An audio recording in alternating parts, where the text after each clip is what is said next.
about myself, Bob Harris, games designer. Well, look, I come from Dundee originally. I went to Clipperton Primary School there in Morgan Academy. It was while I was at primary school, I was already making comics of my own and making games. The first game I ever made was a version of Monopoly. I made a version set in Dundee, so all the locations were Dundee.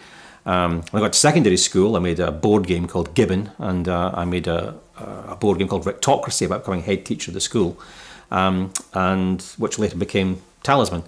But of course, back then I'm writing stories and making games and drawing cartoons, but it never crossed my mind then that they'd get published or I'd get paid for any of them.